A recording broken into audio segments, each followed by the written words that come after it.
Konnichiwa! It's been nearly quarter of a century since the Sega Mega Drive and Genesis saw its last fighting game.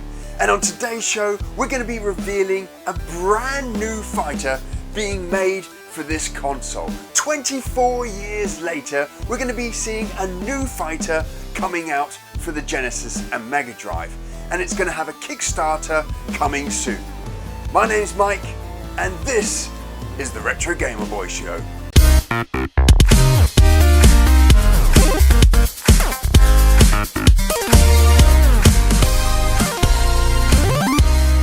If this is your first time visiting the Retro Gamer Boy Show, or you haven't already, why not consider subscribing? I'd love for you to join this awesome retro gaming community.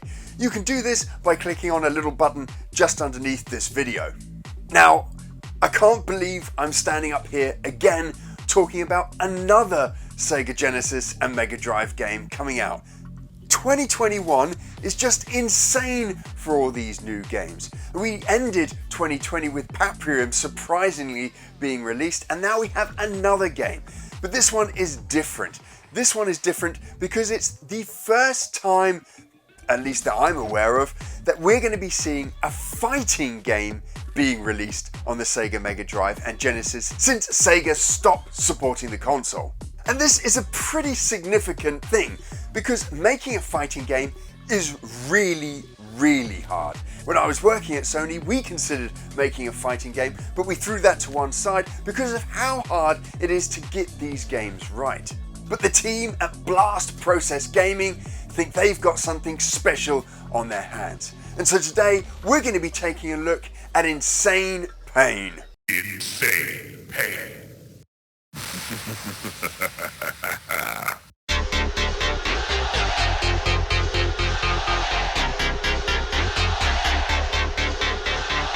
Now I want to say thank you to the team. They've sent me a ton of stuff that we're going to be showing in the video today, and we're going to be playing the actual game itself because you can download now a free demo, and I'll put a link to the description for where you can find this demo now. Now the story behind Insane Pain is that in the future a lot of the prison system has been privatized, kind of sounds like now, and prisoners are under the jurisdiction of some pretty nasty people. And these people, and one in particular, has the inmates fighting for survival. He's even carrying out evil experiments on the inmates to make them stronger and beefier so that they can fight for their freedom. And this is where our game picks off.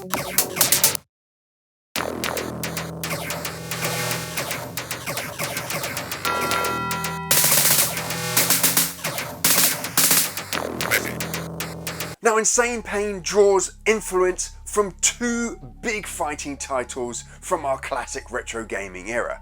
The first is this one over here, Mortal Kombat. The other game is this, Killer Instinct, the classic arcade game from Rare. Now this game influenced Insane Pain in other ways, and we'll cover that later in the show. Now, right off the bat, the developers have said that they're not trying to be a AAA game. They don't have the people or the time to even create a AAA game, but they do want to make a solid, fun, good-looking fighter. So you kind of want to look at Insane Pain as your kind of AA game rather than your AAA fighters that you got back in the day. Now, saying that, it's still a great game. And the effort that's gone into creating such a difficult genre, the fighting genre, is amazing. It does feel a lot like Mortal Kombat. It's got less of the fluid combos that you'd find in Street Fighter 2 and more of the precise moves, space control that you find in Mortal Kombat. Excellent.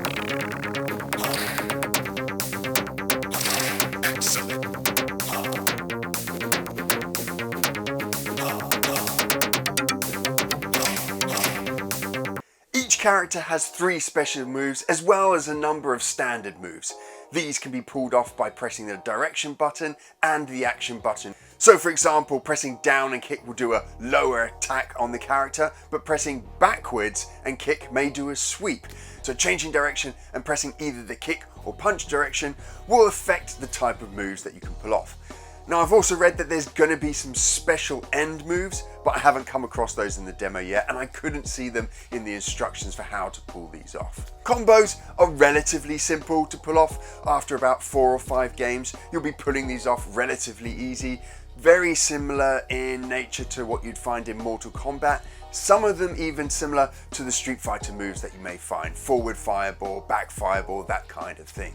A really interesting feature that I came across in the demo is that you can choose your fighting style, more specifically your defense style. In the options screen, you can either choose to have the Mortal Kombat style of defense, so I think that was like pressing down and B, or you can choose the Street Fighter mode. So if you're more of a Street Fighter player and used to blocking that way, you can choose that style, or if you're more of a Mortal Kombat player, you can choose that style of block. There's also a versus mode, so player versus player, and there's a training section, which is awesome.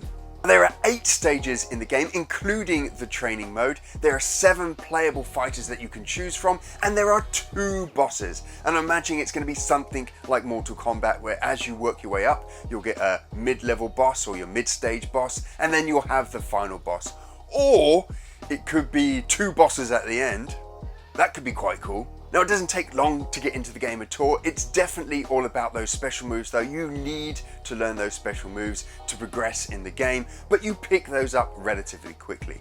Probably after 3 or 4 matches, I was able to reliably pull off a number of the special moves to advance through the demo. Haley. Round 1, fight! Awesome!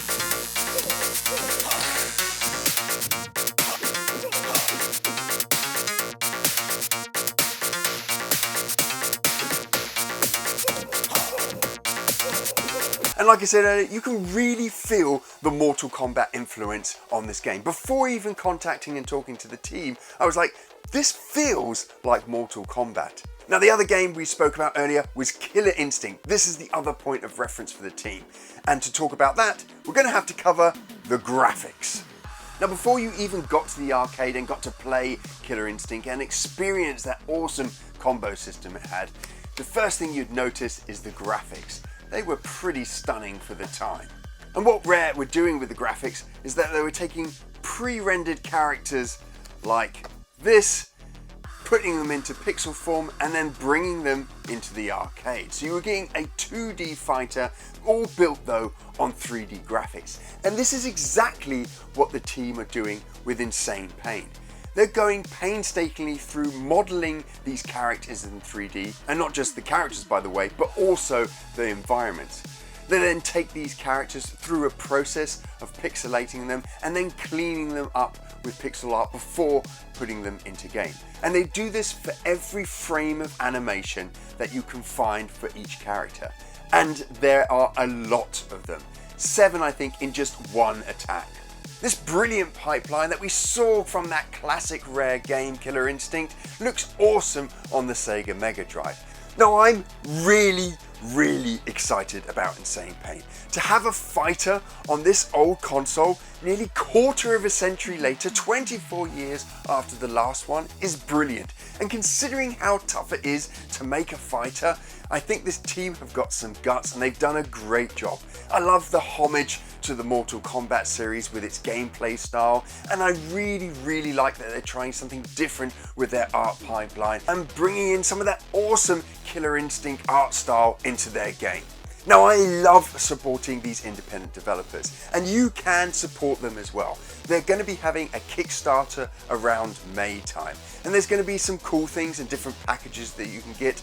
Some of them will even include a comic book, and we've got some screens here from a potential comic book that will be released with it. Make sure you keep your eye on Insane Pain. I'll put a link in the description below so you can keep up with the latest news, but definitely one to watch if you're a Mega Drive fan or Genesis fan, or even if you're just interested in these developers who are creating brand new games for old consoles.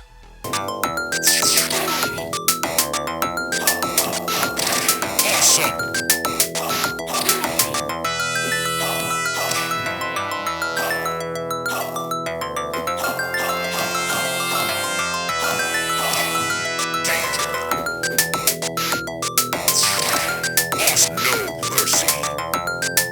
That's it for this week's show. Another great Mega Drive story. I love making these kinds of videos. And if you love these videos that we're making here at the Retro Gamer Boy Show or find them useful at all, it'd be awesome if you could keep up to date with every video that we put out by clicking on the little button just below this video. And remember, we release new videos every Monday, and 2 of these videos you can find over here.